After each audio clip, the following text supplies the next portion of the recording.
Assalamualaikum. My name is Muhammad Isaaq and I am going to discuss one of my presentation topic, effects of ultrasound in food preservation and quality. In this presentation I will briefly describe its effects in food preservation and also its method used for the preservation. Coming to the first slide, introduction.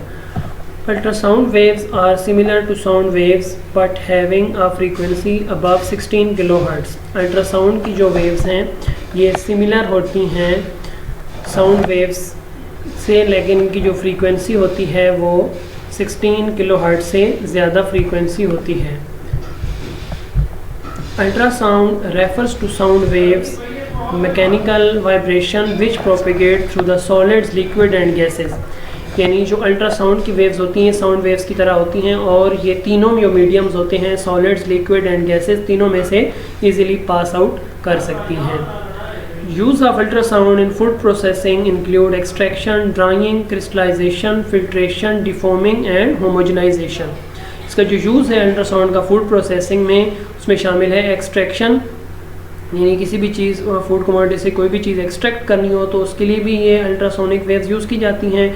Drawing के लिए, यानी कोई भी food commodity उसको dry करने का purpose अगर हो, उसका मॉइस्चर लेवल मेंटेन रखना हो, ड्राई करना हो तो उसके लिए भी यूज़ किया जाता है. क्रिस्टलाइजेशन यानी क्रिस्टल वगैरह बनाने के लिए चीज़ के, फैट्स के, शुगर के, उसके लिए भी अल्ट्रासाउंड को यूज़ किया जाता है. उसके बाद फिल्ट्रेशन यानी सेपरेशन करने के लिए, चीज़ों को क्लीन आउट करने के लिए, उसके लिए भी यूज़ किया जाता है. डिफॉर्मिंग यानी अगर कोई भी फॉर्मिंग एजेंट आ जाता है फूड कमोडिटीज़ में तो उसको निकालने के लिए भी अल्ट्रासाउंड वेव्स को यूज़ किया जाता है. होमोजेनाइजेशन का मतलब है कि मिक्सचर को एक जैसा बनाने के लिए, यानी फूड कमोडिटीज़ उसके अंदर अगर हम एग्जांपल लें फ़ैट की, तो अगर हम इसको डेयरी प्रोडक्ट्स में अप्लाई करते हैं तो फैट के जो ग्लोब्यूल्स होते हैं, अगर बड़े ग्लोब्यूल्स को छोटे में कन्वर्ट करके उस मिक्सचर को एक जैसा बनाने के लिए अल्ट्रासाउंड वेव्स को यूज़ किया जाता है.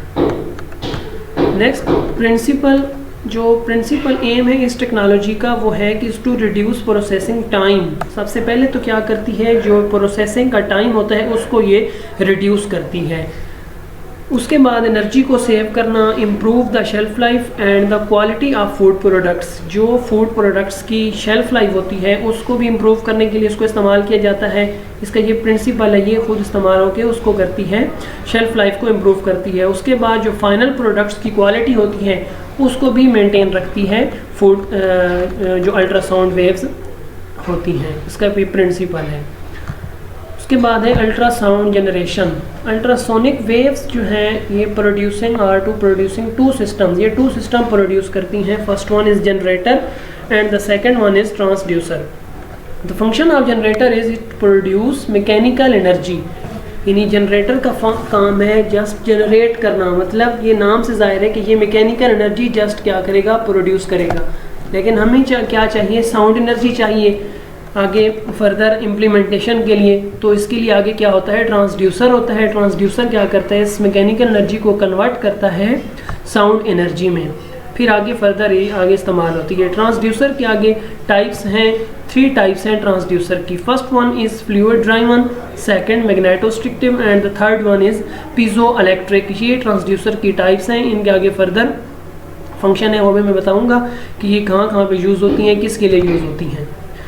First one is fluid driven. The fluid driven transducer produces vibration at ultrasonic frequencies by forcing liquid to thin metal blade.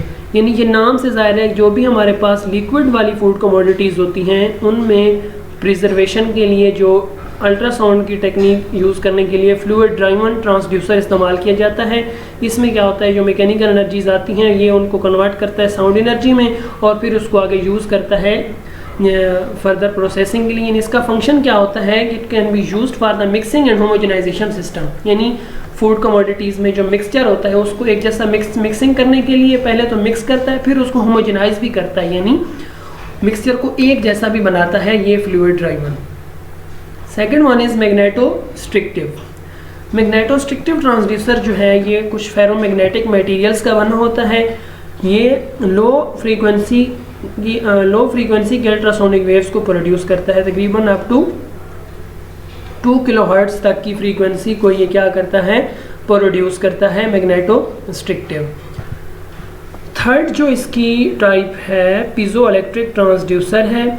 Some naturally piezoelectric occurring materials include berlinite, cane sugar, quartz and bone. ये कुछ naturally occurring materials होते हैं piezo electric material जिनका बना होता है piezo electric transducer.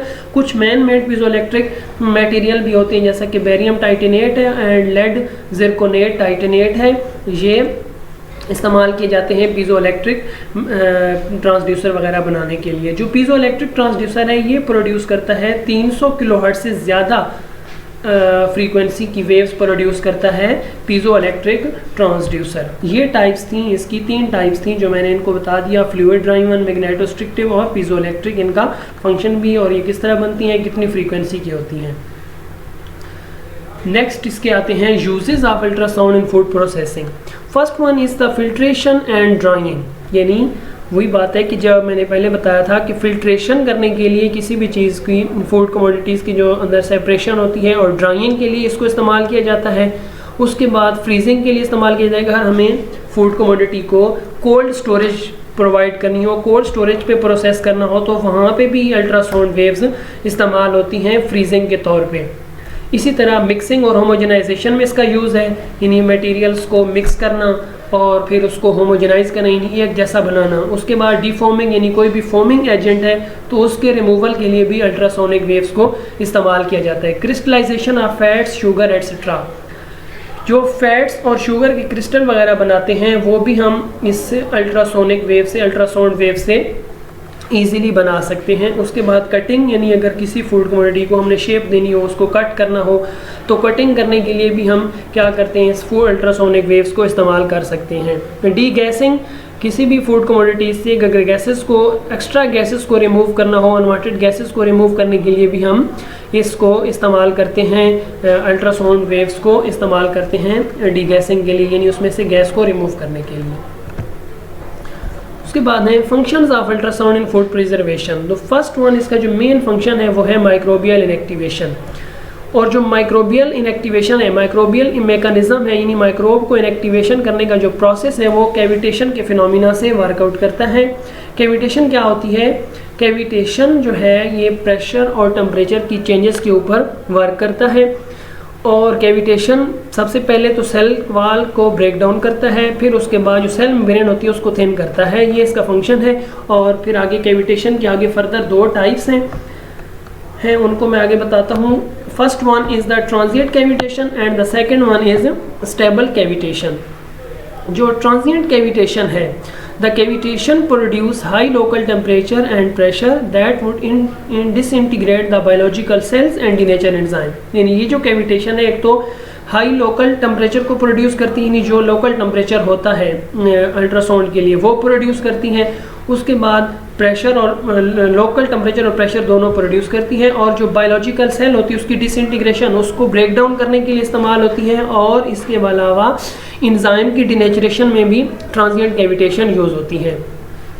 उसके बाद its bubble oscillate in irregular fashion and finally blowed. जो ट्रांजिएंट कैविटेशन होती है इसमें जो बबल होते हैं वो ओसिलेट करते हैं एक इरेगुलर फैशन में, यानी इनमें कोई तरतीब नहीं होती, बेतरतीब फैशन में ये ओसिलेट करते हैं। जो सेकंड वन है stable cavitation, the bubbles of cavitation oscillates in a regular fashion for many acoustic cycle.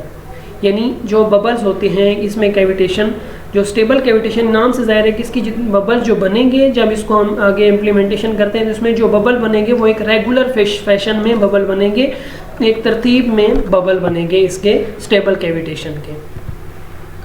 उसके बाद आते हैं methods. There are 4 methods of ultrasound. The first one is ultrasonication, second thermosonication, third manosonication and last and the fourth is मैनोथर्मोसोनिकेशन।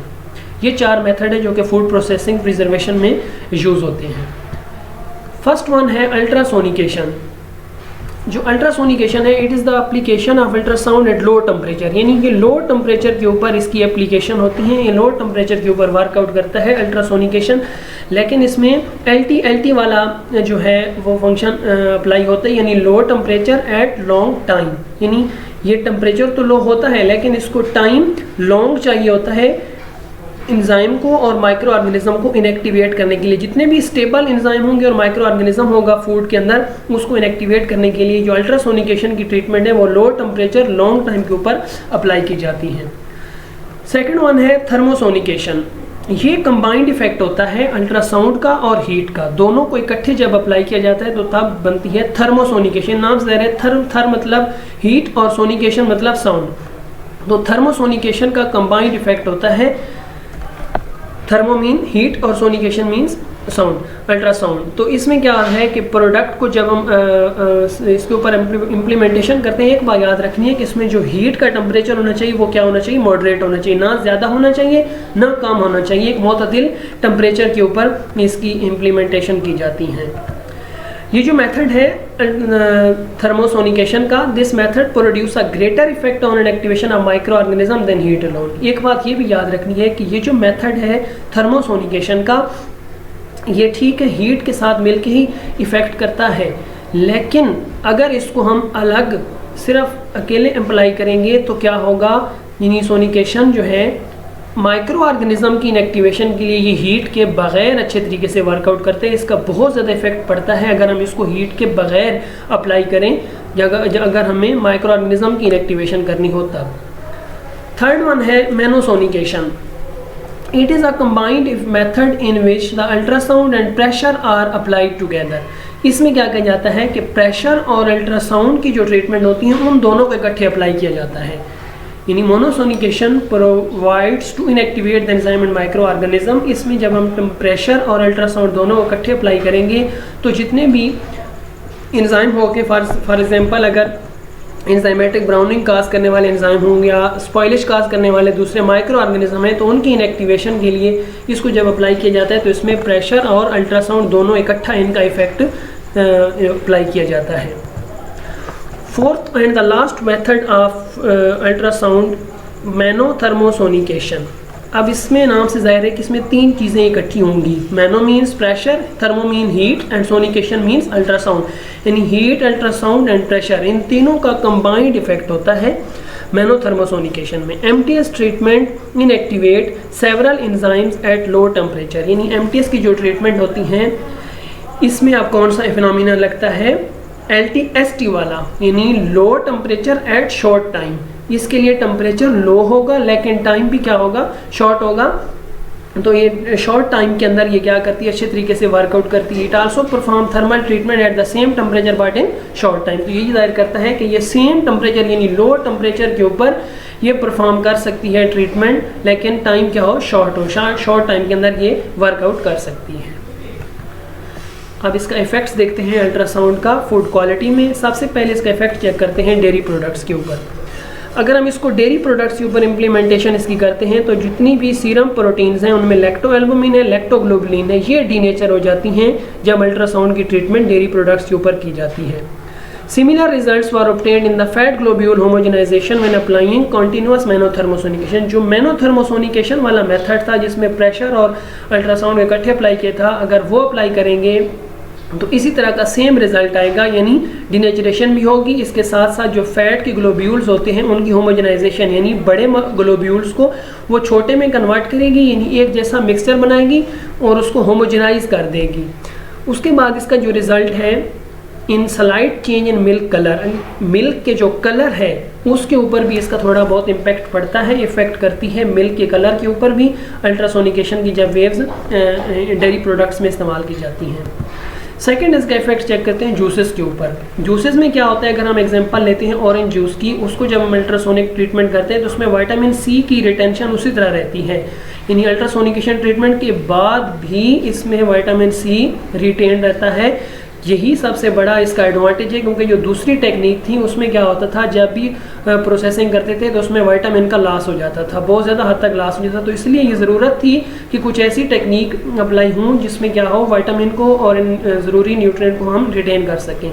इसी तरह जो tomato extract है उसके ऊपर भी जो विटामिन सी होता है वो भी उसी तरह रिटेन रहता है इसकी अल्ट्रासोनिकेशन की ट्रीटमेंट के बाद। और लेकिन कुछ हद तक थोड़ा बहुत स्लाइटली चेंज आता है टोमेटो एक्सट्रैक्ट में विटामिन सी, लेकिन ज़्यादा नहीं होता जितना दूसरी टेक्निक के ज़रिए आता है।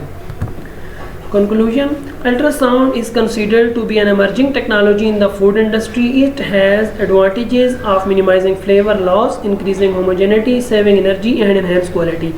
कंक्लूजन में यही मैं कंक्लूड करूँगा कि अल्ट्रासोनिकेशन के जितने भी एडवांटेज हैं, यानी बहुत सारे इसके एडवांटेज हैं। मैंने यहाँ पे चंद का जिक्र किया है कि सबसे पहले तो ये क्या करती है, जो फ्लेवर का लॉस है उसको मिनिमाइज़ करती है, ठीक। दूसरे नंबर पे जो होमोजेनिटी यानी मिक्सर की होमोजेनिटी को इंक्रीज़ करती है, सेविंग एनर्जी को सेव करना, और उसके बाद क्वालिटी को इन्हेंस करती है। ये कुछ एडवांटेज हैं जिसकी वजह से अल्ट्रासोनिकेशन ने बहुत ज़्यादा अटेंशन गेन कर ली है फूड इंडस्ट्री के अंदर, क्योंकि जितनी भी दूसरी टेक्निक थी उन वजह से कुछ लॉस हो रहे थे। जैसे कि अगर हम इसको अप्लाई करते हैं प्रेशर टेम्परेचर को, तो एक तो एफिशिएंसी को इंक्रीज़ करती है, सेकंड नंबर पे न्यूट्रिशनल लॉस को कंट्रोल करती है। यही इसका सबसे मेन जो एडवांटेज है अल्ट्रासोनिकेशन का फूड इंडस्ट्री के अंदर। इसलिए ये इमर्जिंग टेक्नोलॉजी जो है बहुत ज़्यादा इस्तेमाल हो रही है अब फूड प्रोसेसिंग में, क्योंकि दूसरी जितनी भी टेक्निक है उनमें न्यूट्रिएंट का लॉस हो जाता है, विटामिन का लॉस हो जाता है। तो इसलिए अल्ट्रासाउंड को यूज़ करते हैं ताकि हम न्यूट्रिएंट को जो है वो रिटेन कर सकें, ताकि अगर हम आगे जब भेजेंगे फूड कमोडिटी तो उसमें न्यूट्रिएंट प्रोफाइल कंप्लीट होनी चाहिए। इसी तरह ultrasound is a good alternative method for the food preservation and also no adverse effect on human health. कि अल्ट्रासाउंड जो है एक बहुत अच्छा अल्टरनेटिव मेथड है फूड प्रिजर्वेशन के लिए इस्तेमाल करने के लिए। और सबसे इसका जो मेन मज़े की बात यह है कि दूसरी जो ट्रीटमेंट होती है उनकी वजह से कुछ ना कुछ साइड इफ़ेक्ट हो सकते हैं ह्यूमन हेल्थ के ऊपर, लेकिन इसमें एक सेफ़ टेक्निक है। इसमें क्या है कि इसकी ट्रीटमेंट के बाद ह्यूमन हेल्थ के ऊपर कोई इसका एडवर्स इफ़ेक्ट नहीं पड़ता। यही सबसे इसकी अच्छी बात है कि जब भी हम इसको फूड प्रिजर्वेशन के लिए इस्तेमाल करें तो डरने की बात नहीं होती, क्योंकि उसके बाद भी इसका ह्यूमन हेल्थ के ऊपर कोई इफेक्ट नहीं पड़ता। Thank you for watching. Allah हाफिज़।